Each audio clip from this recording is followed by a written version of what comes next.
Captain Sarah Chen stood on the bridge of the Defiance, staring at the massive display screen that showed empty space. But she knew it would not stay empty for long. The warning signals had been coming in for hours. Something big was heading toward their small colony in the Kepler 442 system. Sarah was 35 years old and had spent most of her life in space. She had short black hair and sharp eyes that missed nothing. The colonists trusted her to keep them safe, and she took that job seriously. 50,000 people lived on the planet below, trying to build a new home far from Earth. "Captain, we're getting something on long-range sensors," said Lieutenant Martinez from his station. His voice was steady, but Sarah could hear the worry underneath. "Put it on screen," Sarah ordered. The display changed, showing hundreds of red dots moving toward them. No, not hundreds. Sarah counted quickly in her head. There were over 1,000 ships coming their way. Each dot represented a vessel much larger than anything in her small fleet. "My God," whispered Dr. Patel from the science station. "I've never seen so many ships in one place." Sarah had 12 ships to defend the colony. 12. The enemy had 1,000. The math was simple and terrifying, but Sarah had learned long ago that math did not always tell the whole story in a fight. "Open a channel," she said calmly. "Let's see what they want." The screen flickered, then showed the bridge of an alien ship. The creature sitting in the command chair was unlike anything Sarah had seen before. It had 4 arms, green scaly skin, and yellow eyes that seemed to glow. When it spoke, its voice was deep and rough. "I am General Vextar of the Zephyrian Hegemony," the alien said. "You will surrender your ships and your colony immediately. Resist, and we will destroy everything you have built here." Sarah looked at the alien general for a long moment. Around her, the bridge crew waited to hear what she would say. She could feel their fear, but also their trust in her. "I see," Sarah said finally. "And how many soldiers do you have, General?" Vextar's eyes seemed to shine brighter. 1,000,000 soldiers across 1,000 ships. Your 12 little vessels cannot hope to stand against such power. Surrender now, and your people will be allowed to live as slaves. Refuse, and they will all die." Sarah nodded slowly, as if thinking hard about the offer. Behind the general, she could see other aliens watching from their stations. They all looked confident, sure that the humans would give up without a fight. 1,000,000 soldiers, Sarah repeated. "That's impressive, General." "Yes," Vextar hissed. "More than enough to crush any resistance you might offer.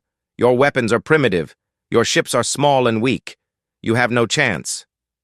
Sarah smiled then, and something in her expression made the alien general lean forward in his chair. "You're right about one thing, General," she said. 1,000,000 soldiers is a lot." Her smile grew wider. "But from where I'm sitting, that looks like 1,000,000 targets to me." The alien general's 4 arms tensed. Around him, his officers looked confused. This was not the response they had expected from the human. "You dare to threaten the hegemony?" Vextar growled. "Your 12 ships against our 1,000? You are either very brave or very stupid." "Maybe both," Sarah admitted. "But I've been studying your people for months, General.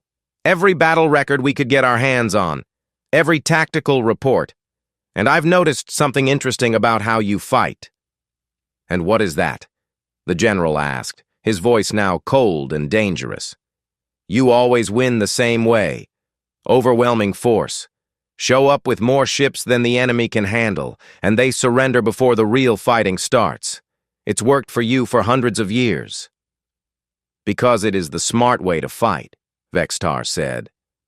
"Why waste resources when victory can be achieved through superior numbers?" "Exactly," Sarah said. "But you know what? You've never fought humans before." The general's yellow eyes narrowed. "What difference could that make? Flesh is flesh, metal is metal, numbers are numbers." "See, that's where you're wrong," Sarah said. Numbers only matter if both sides are playing by the same rules. But humans have this annoying habit of changing the rules in the middle of the game. The alien officers on the screen began talking among themselves in their own language. Sarah could not understand the words, but she could read the worry on their faces. "You speak in riddles," the general said. "State your decision clearly. Will you surrender, or will you force us to destroy you?" Sarah stood up from her captain's chair and walked closer to the screen. When she spoke again, her voice was quiet but firm. "General Vextar, I want you to remember this moment. Remember how confident you feel right now. Remember how certain you are that your MillIon soldiers will win. Because in a few hours, when this is all over, I want you to think about what went wrong." The general's scales seemed to darken. "You are making a grave mistake, human. My patience has limits." "So does mine," Sarah replied. "You came here expecting us to roll over and play dead. You thought we would be so scared of your numbers that we would give up without a fight. But here's the thing about humans, General. We don't scare easily, and we really, really hate bullies. Your courage will not save you when my ships reduce your world to ash." "Maybe not," Sarah said. "But courage has a funny way of making smart people do impossible things. You should keep that in mind." General Vexitar's 4 hands gripped the arms of his chair. "This is your last chance. Surrender now, or face complete annihilation." Sarah looked at him for a long moment, then smiled one more time. "General, I've got 50,000 people counting on me to keep them safe. 12 ships against your 1,000. 1 million soldiers pointed at my home." She paused. "You're right. The odds are pretty bad. For you." The screen went black as the connection ended. Around the bridge, Sarah's crew stared at their captain. Finally, Lieutenant Martinez spoke up. "Captain, what's the plan?" Sarah turned to look out at the stars, where 1,000 enemy ships were getting closer every minute. "The plan, Lieutenant, is to show these aliens why humans don't stay conquered." General Vexitar stared at the blank screen where the human captain had been moments before. Around him, his officers waited for orders. The general's 4 hands slowly released their grip on his chair. "Did she just threaten us?" asked Commander Zex, his second in command. The younger Zephyrian's scales were bright green, showing his confusion. "Impossible," Vextar growled. 12 ships against 1,000. They are either insane or bluffing." He turned to his tactical officer. "How long until we reach their position?" 3 hours at current speed, General." "Good. Deploy the fleet in standard conquest formation. I want every ship in perfect position. When those humans see our full power, they will realize their mistake." On the main screen, the Zephyrian fleet spread out across space, like a giant wall of metal and death. Each ship was 3 times larger than the biggest human vessel. Their hulls gleamed with the dark metal that made Zephyrian armor so strong. Weapon ports glowed with energy, ready to fire. The formation was beautiful and terrifying. Vextar had used it to conquer 47 different worlds. No enemy had ever stood against it for more than an hour. Meanwhile, on the Defiance, Captain Chen watched the enemy fleet approach. Her crew was busy at their stations, but she could feel the tension in the air. "They're coming in standard formation," reported Lieutenant Martinez, "just like in the battle records we studied." "Perfect," Sarah said quietly. "Signal the other ships. Begin withdrawal to the asteroid field." "The asteroid field?" Dr. Patel looked up from her station. "Captain, that's not exactly the best place for a space battle."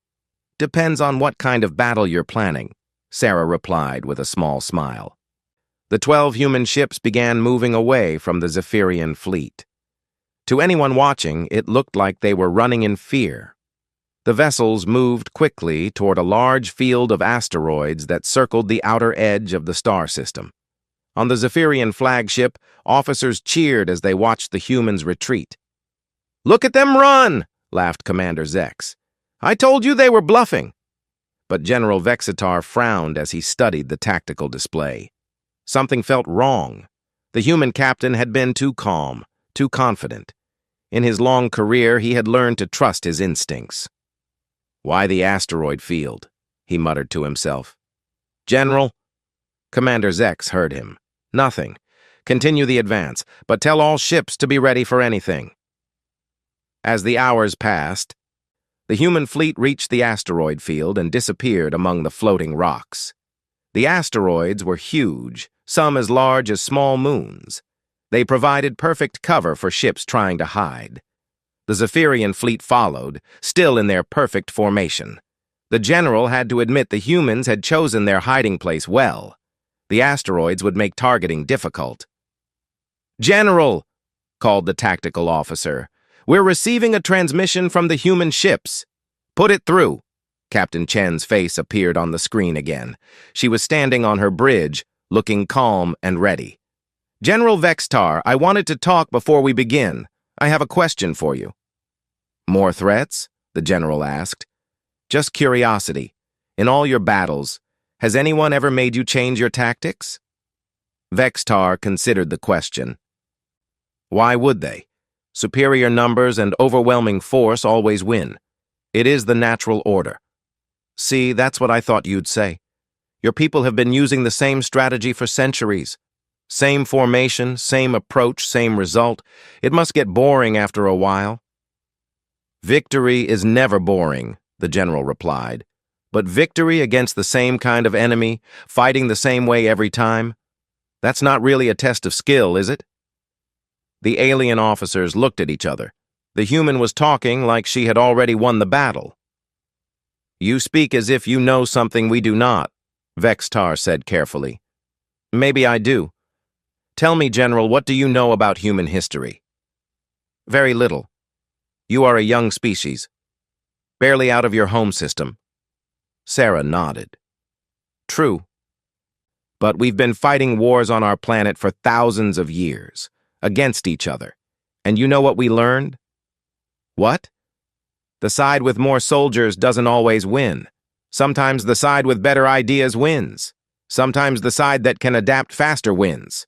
And sometimes the side that's fighting for something important wins." General Vexitar's scales darkened. This human was beginning to annoy him. "Ideas do not stop plasma cannons," he said. "No, but they can make plasma cannons miss their targets, or hit the wrong targets, or never get the chance to fire at all." "Enough games," Vexitar growled.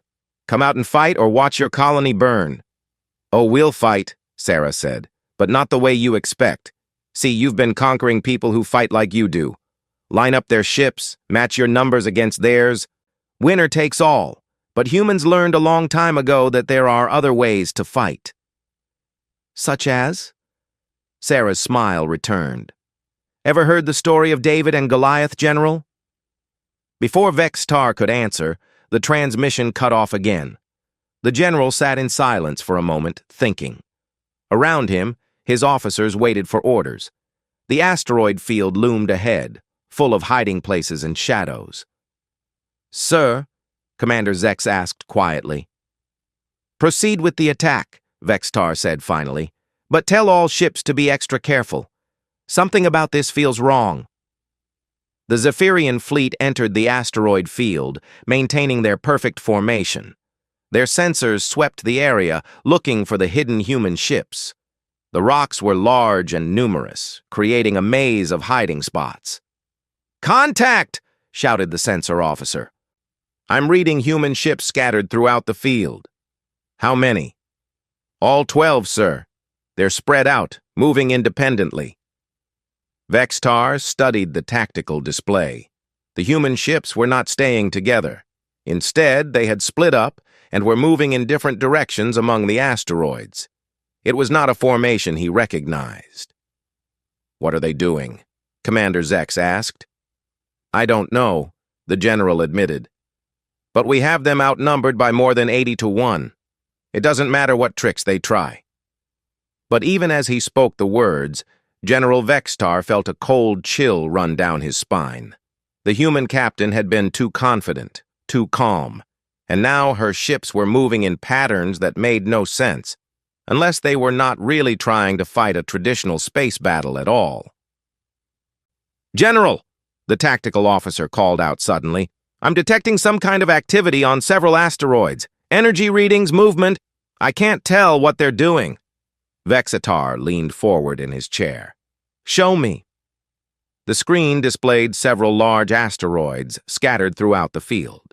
Each one was showing signs of unusual activity, small energy signatures like mining equipment or construction tools. What could they be building out there? Commander Zex wondered. General Vexitar suddenly felt very uncomfortable.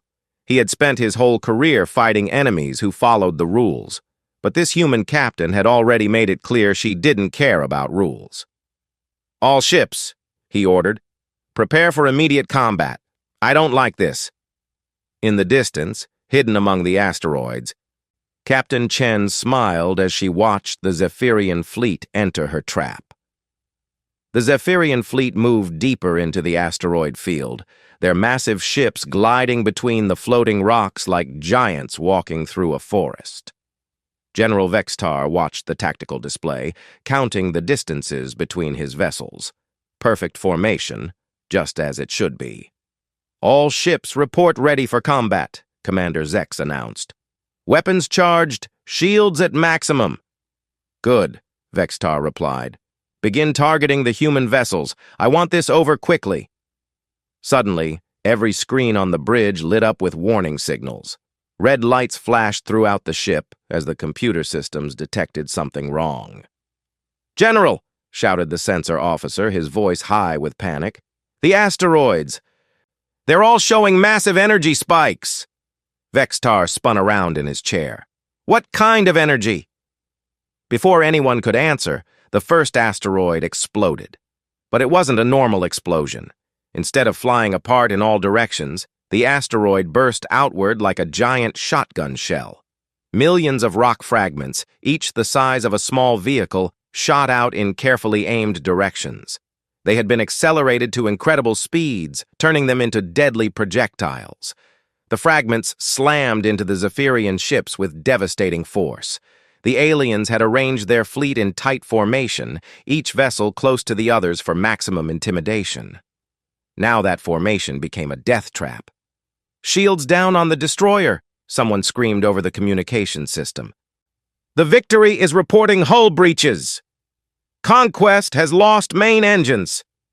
General Vexitar watched in horror as his perfect fleet began to fall apart. The rock fragments were moving too fast for his ships to dodge. Their energy shields, designed to stop plasma weapons and laser beams, did almost nothing against simple chunks of rock moving at incredible speeds. Another asteroid exploded. Then another. Each one sent millions of projectiles flying through the Zephyrian formation. Ships that had seemed unstoppable moments before were now spinning helplessly, their hulls torn open, their weapons offline. "How is this possible?" Commander Zex gasped, staring at the destruction. Captain Chen's voice came over the communication channels, calm and clear. "It's called kinetic bombardment, General. We learned about it from studying meteors that hit planets. Simple physics, really. Take a rock, accelerate it to high speed, and it becomes a weapon more powerful than any bomb." On the main screen, Vexitar could see more asteroids preparing to explode. His fleet, stretched out in perfect military formation, was trapped right in the middle of the field. "The humans," he whispered. "They turned the asteroids into weapons." "Sir, we need to break formation," Commander Zex urged. "Get the ship spread out." "Do it!" Vexitar ordered. "All vessels, emergency scatter! Break formation now!" But it was too late. The human captain had planned this perfectly. As the Zephyrian ships tried to change direction and spread out, more asteroids exploded around them. The fragments created a web of destruction that caught the alien vessels no matter which way they turned. "This is impossible!" Vexitar roared. "How did they know exactly where to place their weapons?" Captain Chen's voice answered him as if she had heard the question. "Because you always use the same formation, General. Always the same spacing between ships. We studied every battle you've ever fought. You're very predictable when you think you're winning."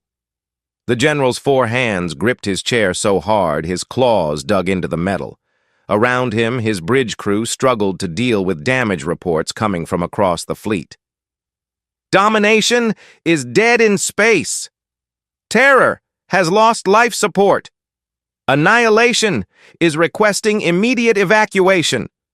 Ship after ship reported critical damage. The Zephyrian fleet, which had seemed so powerful just minutes before, was being torn apart by flying rocks.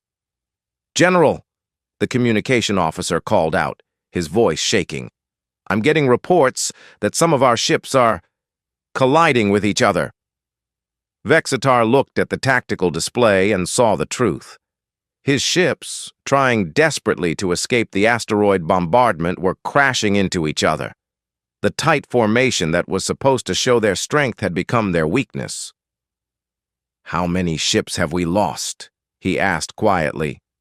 "Sir." Commander Zex checked his reports. "Over 300 are destroyed or disabled, and the bombardment is still continuing." 300 ships. Nearly a third of his fleet, gone in less than 20 minutes. Vextar had been fighting wars for 2 centuries, and he had never seen anything like this. "The humans only have 12 ships, he said to himself. 12 ships did this to us. Another wave of asteroids exploded, sending fresh waves of destruction through his fleet. The general realized with growing horror that each explosion was perfectly timed. The humans had planned not just where to place their weapons, but exactly when to trigger them for maximum damage. "Sir, we're receiving another transmission from the human captain," the communication officer reported. "Put her on screen," Vextar ordered, his voice hollow. Captain Chen appeared on the display, still standing calmly on her bridge. Behind her, the general could see her crew working at their stations, monitoring the battle. "General, I hope you're beginning to understand something important," she said. "Your MillIon soldiers were indeed impressive. But they're all packed into ships that are flying in exactly the places I wanted them to fly. You used our own tactics against us," Vextar said, his voice filled with disbelief. "I used your predictability against you," Chen corrected. "You've been winning battles the same way for so long, you forgot that other people might be paying attention." The general looked at his tactical display. More than half his fleet was now damaged or destroyed. The remaining ships were scattered and confused, trying to avoid the continuing bombardment. "But how?" he asked. "How did you prepare all of this? We only arrived a few hours ago." Sarah smiled grimly. "We've been preparing for months, General. Ever since we detected your first scout ships. We knew you were coming, and we knew how you would attack. So we got ready. By turning asteroids into weapons. By turning your advantages into disadvantages. Your tight formations, your predictable tactics, your overwhelming numbers. We made all of that work for us instead of for you." Vexitar felt something he had not experienced in decades. Fear. Not just fear of losing a battle, but fear of facing an enemy who thought in completely different ways than he did. "This isn't over," he said, trying to sound confident. "We still have more ships than you do." "Yes, you do," Chen agreed. "But now they're scattered, confused, and scared. And my 12 ships are about to show you what humans do best." "Which is?" Captain Chen's smile turned cold. "We adapt, we improvise, and we never, ever give up." The transmission ended, leaving General Vexitar staring at a blank screen while his fleet burned around him. For the first time in his long military career, he was not sure he could win this battle. And that terrified him more than any weapon ever could. General Vexitar stood among the wreckage of his once proud fleet, trying to salvage what he could from the disaster. Half his ships were gone, destroyed by flying rocks from exploding asteroids. The other half were scattered across the asteroid field, their perfect formation broken. "All ships," he commanded over the communication channels. Abandon formation tactics. Hunt the human vessels individually. Use your speed and firepower advantages. It was a desperate move, but Vextar was a veteran commander. He had survived 2 centuries of warfare by learning to adapt when things went wrong. His ships were still larger and more powerful than the human vessels. In single combat, Zephyrian technology should win easily. Commander Zex looked worried. "Sir, our communication network is badly damaged. Many ships can't receive orders clearly." "Then they'll have to think for themselves," Vextar growled. "Tell them to pursue and destroy any human ship they can find." Across the asteroid field, Zephyrian vessels began moving toward the locations where human ships had been spotted. The aliens were angry now, eager for revenge after the devastating surprise attack. Captain Chen watched from the bridge of the Defiance as enemy ships approached her position. Around her, the crew worked calmly at their stations. "3 Zephyrian cruisers coming our way," reported Lieutenant Martinez. "They're moving fast." "Good," Sarah said quietly. "Signal the Courage and the Hope. Execute trap pattern 7. Dr. Patel looked up from her station. "Captain, shouldn't we be trying to run from 3 cruisers?" "Why run when you can lead them exactly where you want them to go?" Sarah replied with a small smile. The Defiance began moving deeper into the asteroid field, with the 2 other human ships following behind. To the pursuing Zephyrians, it looked like the humans were fleeing in panic. The alien ships followed eagerly, their powerful weapons charging for the kill. They had the speed advantage and were slowly closing the distance. "Almost there," Sarah said, watching her navigation display carefully. "Now!" The 3 human ships suddenly changed direction, diving behind a cluster of large asteroids. The Zephyrian pursuers followed without hesitation, desperate to finish off their prey. They flew directly into another trap, but this time, instead of exploding asteroids, the humans had prepared something different. As the alien ships passed through a narrow gap between 2 large rocks, invisible electromagnetic pulse mines activated. The EMP blast shut down every electronic system on the Zephyrian cruisers. Their engines stopped. Their weapons went offline. Their life support systems failed. The mighty warships became helpless chunks of metal drifting through space. "Now," Captain Chen ordered. The human ships emerged from behind their hiding places and opened fire with precisely aimed kinetic weapons. But they didn't try to destroy the alien vessels. Instead, they targeted specific parts of each ship: engines, weapons, communication arrays. Within minutes, the 3 Zephyrian cruisers were completely disabled, but still intact. Their crews were alive, but powerless. "This is the human ship Defiance," Sarah broadcast to the disabled vessels. "Your ships are neutralized. Surrender now, and your crews will be treated according to human military law." Similar scenes were playing out across the asteroid field. Every time a group of Zephyrian ships found human vessels, they were led into carefully prepared ambushes. The humans seemed to know exactly where the aliens would go and what they would do. On the Zephyrian flagship, General Vextar watched his fleet disappear ship by ship. "How are they doing this?" he demanded. "Our ships are faster and stronger." "Sir," the tactical officer replied nervously, "it appears the humans are using the asteroid field itself as a weapon. They've prepared multiple trap zones throughout the area. But how did they know where our ships would go?" Commander Zex pulled up battle recordings on his screen. "General, look at this. Every time one of our ships pursues a human vessel, the human leads them through the same type of path.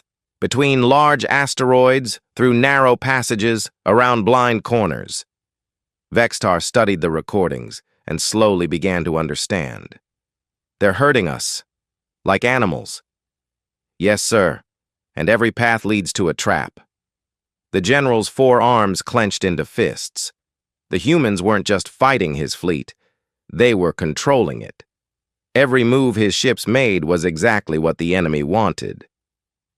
"Sir, there's something else," the communication officer called out. "We're having trouble coordinating our remaining ships. The command network keeps breaking down." "What do you mean?" "Every time we set up a relay point to restore communications, the humans seem to target it specifically. They know exactly which ships to hit to disrupt our entire network." Vextar felt a cold chill run through his body. The humans weren't just winning random battles. They were systematically dismantling his fleet's ability to work together. "General," Commander Zek said quietly, "I'm beginning to think these humans understand our tactics better than we do." On the Defiance, Captain Chen was having a very different conversation with her crew. "The Zephyrians are having trouble adapting," Dr. Patel observed. "Their ships keep making the same mistakes." "That's because they're trained to follow orders from above," Sarah explained. "When their command structure breaks down, they don't know how to think for themselves." Lieutenant Martinez nodded. "But our crews can adapt in real time. Each ship can make its own decisions based on what it sees." "Exactly. While they're waiting for orders that may never come, we're already moving on to the next phase of the battle." Sarah looked at her tactical display, which showed the positions of all remaining ships in the battle. The Zephyrian fleet, once so organized and powerful, was now scattered and confused. More than 70% of their vessels were either destroyed or disabled. "Signal all ships," she ordered. "Begin final phase operations." Across the asteroid field, the remaining human vessels began moving toward specific positions. They had been preparing for this moment for months, and every crew member knew exactly what to do. The humans weren't just reacting to what the aliens did. They were 3 steps ahead, leading the enemy through a carefully planned sequence of defeats. General Vexitar watched helplessly as his remaining ships were picked off one by one. Each vessel that moved was led into another trap. Each group that tried to coordinate was separated and destroyed. "How many ships do we have left?" he asked, though he dreaded the answer. "Less than 200, sir, and most of those are damaged."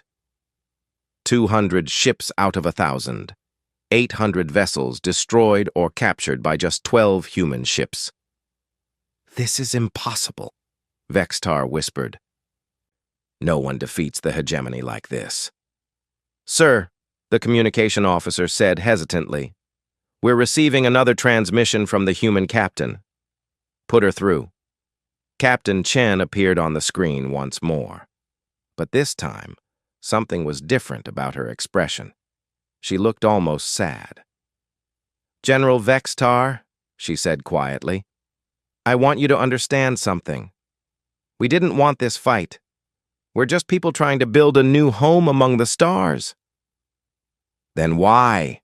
Vextar asked, his voice barely above a whisper. "Why are you destroying us so completely?" "Because you came here with 1,000,000 soldiers to enslave or kill 50,000 civilians. Because you've done this to dozens of other worlds. And because someone has to show the galaxy that bullies can be stopped." The general stared at her for a long moment. "How? How did 12 ships defeat 1,000? Sarah's expression softened slightly. "You want to know the real difference between your people and mine, General?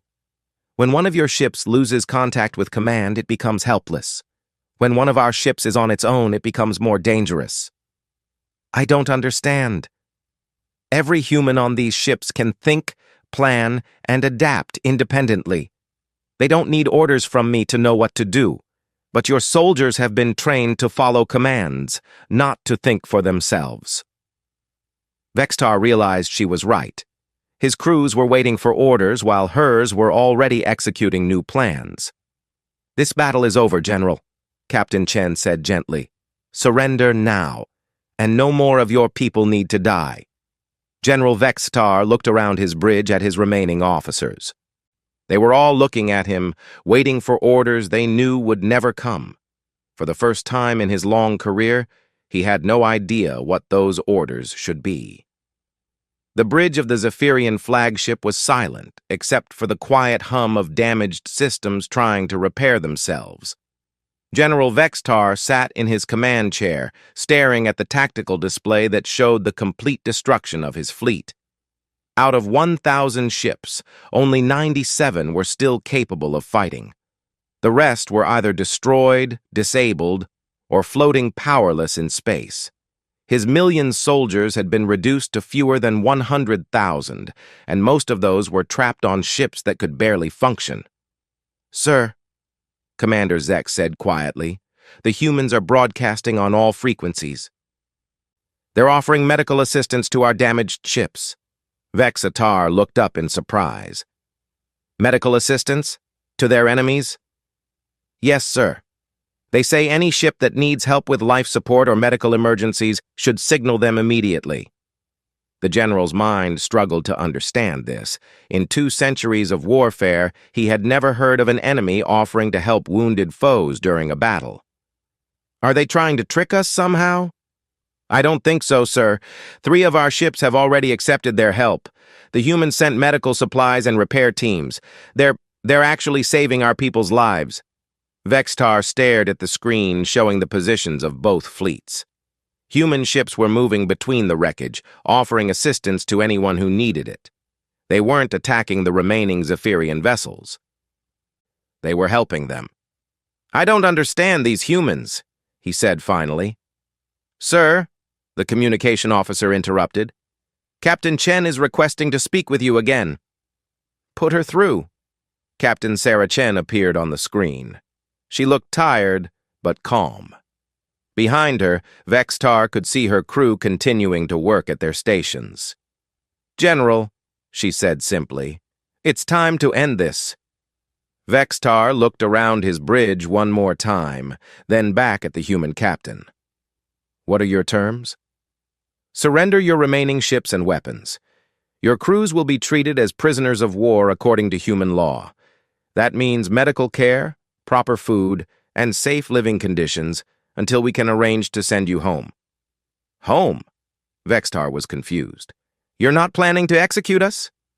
Sarah looked genuinely surprised by the question. "Execute you? General, we're not monsters. You came here as invaders, yes, but your crews were following orders. Why would we kill them for that?" Because that's what conquerors do.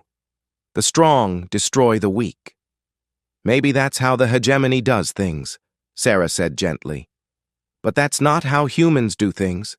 We believe that even our enemies deserve basic dignity and respect." Vextar felt something shift inside his mind. In all his years of conquest, he had never considered that there might be other ways to treat defeated enemies. "I have one question," he said slowly. "How? How did 12 ships defeat my entire fleet?" Sarah was quiet for a moment, considering her answer. "You want the tactical explanation or the real explanation?" "Both. Tactically, we studied your methods for months. We learned that your people always fight the same way, use the same formations, follow the same patterns. So we prepared traps specifically designed to turn your strengths into weaknesses." "And the real explanation?" "Your people fight to conquer. Our people fight to protect. When you're fighting to enslave others, you're fighting for greed and power. When you're fighting to protect your home and family, you're fighting for something much more powerful." Vexatar thought about this. He had spent his entire career fighting for the glory of the hegemony, for the expansion of their empire, but these humans were fighting for something different entirely.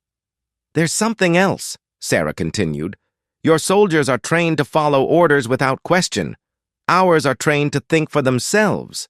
In a battle like this, where things change quickly, that makes all the difference." "You're saying our discipline was our weakness?" "I'm saying that blind obedience and true discipline are 2 different things. Our crews follow orders because they understand why those orders make sense. Your crews follow orders because they're afraid not to." General Vextar absorbed this information slowly. Everything he had believed about warfare, about strength and power, was being challenged by this human captain. "I surrender," he said finally.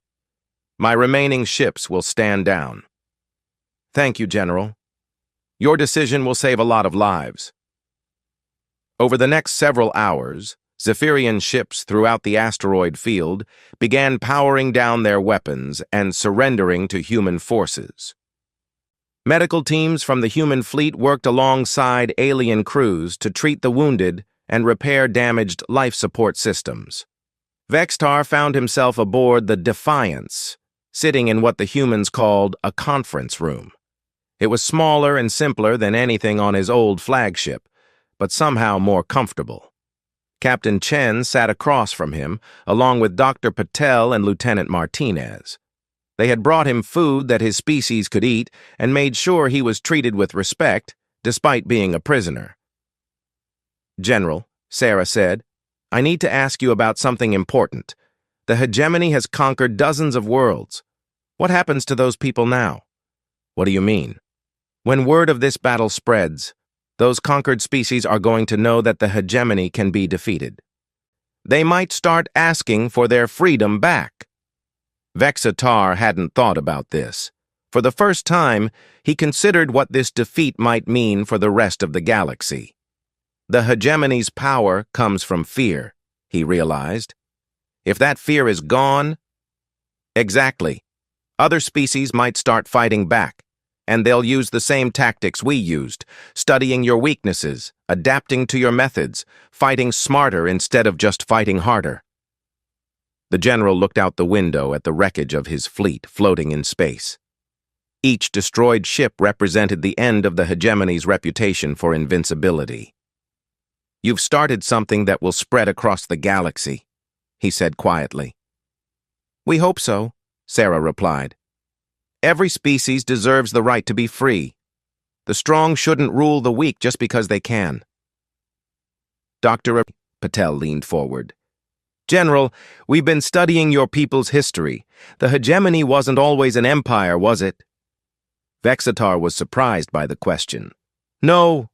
Long ago we were just one species among many. We built our strength to defend ourselves from other threats. And somewhere along the way, defense became conquest? Yes, he admitted. We told ourselves that controlling other species was the only way to stay safe. But I think we forgot why we started fighting in the first place. Lieutenant Martinez spoke up. It's not too late to change. Your people could choose a different path. After this defeat, the hegemony leadership will never accept that. Maybe not, Sarah said. But you could, and maybe others would follow your example. Vexatar thought about this for a long time. He had spent 2 centuries serving an empire built on fear and domination. But these humans had shown him that there were other ways to be strong. What will you do with me? He asked. We're going to send you home along with all your surviving crews, but we hope you'll carry a message back to your people. What message? That the age of conquest is over. The galaxy is full of species that are smart, creative, and brave. They won't stay conquered forever. The hegemony can either learn to live peacefully with others, or it can face more defeats like this one. General Vextar nodded slowly. He understood now why the human captain had been so confident from the beginning. She wasn't just fighting one battle. She was fighting for an idea that would spread across the stars. 3 weeks later, Vextar stood on the bridge of a small transport ship, watching his home system grow larger in the view screen. Behind him were the surviving members of his fleet, all returning home with stories of impossible defeat and unexpected mercy. He thought about Captain Chen's final words to him. Strength isn't about how many people you can conquer, General. It's about how many people you can protect. When they reached home, there would be trials and investigations. The hegemony leadership would demand answers for the greatest military disaster in their history. Some would call for revenge, others would call for Vextar's execution. But the general had decided what he would tell them. He would tell them about 12 human ships that defeated 1,000. He would tell them about enemies who offered medical aid to the wounded. He would tell them about a species that fought not for conquest, but for freedom. And maybe, just maybe, he would convince some of his people that there was a better way to live among the stars. Behind him in space, the human colony continued to grow. Word of the battle was already spreading to other systems, carried by traders and travelers. Across the galaxy, conquered species were beginning to ask dangerous questions about their hegemony rulers. Captain Sarah Chen had been right about one thing. The humans had indeed provided 1 million targets for the Zephyrian fleet, but they had also provided the galaxy with something much more valuable: hope.